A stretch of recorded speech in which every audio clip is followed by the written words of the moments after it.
The other day, I was looking through my blog, just like any other teenage girl does, and I came across a post that called my attention, something that I had never thought of before.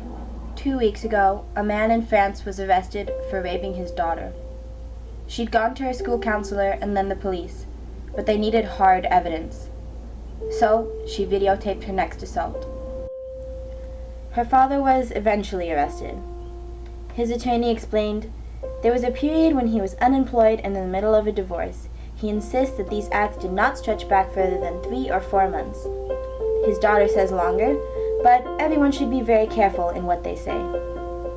Because really, even despite her seeking help, her testimony, her bravery in setting up a webcam to film her father raping her, you really can't believe what the girl says, can you? Everyone knows this, even children.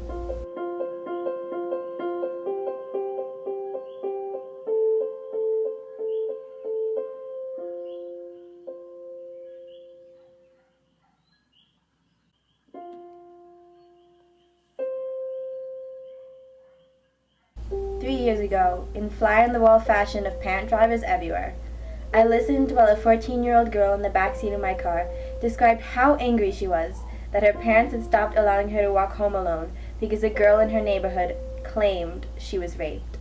When I asked her if there was any reason to think the girl's story was not true, she said, "Girls lie about rape all the time."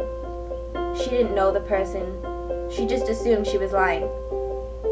No one says you can't trust women, but distrust them we do. College students surveyed revealed that they think up to 50% of their female peers lie when they accuse someone of rape, despite wide-scale evidence and multi-county studies that show the incidence of false rape reports to be in the 2% to 8% range, pretty much the same as false claims for other crimes. As late as 2003, people jokingly referred to the Philadelphia's sex crime unit as the lying bitch unit. If an 11-year-old girl told an adult that her father took out a Craigslist ad to find someone to beat and rape her while he watched, as recently actually occurred, what do you think the response would be? Would she need to provide a videotape after the fact? It goes way beyond sexual assault as well. That's just the most likely and most obvious demonstration of the women are born to lie myths. Women's credibility is questioned in the workplace, in courts, by law enforcement, in doctors' offices, and in our political system. People don't trust women to be bosses or pilots or employees. Pakistan's controversial Hudud ordinance still requires a female rape victim to produce procedure for male witnesses to her rape, or risk prosecution for adultery. In August, a survey of managers in the United States revealed that they overwhelmingly distrust women who request flex time.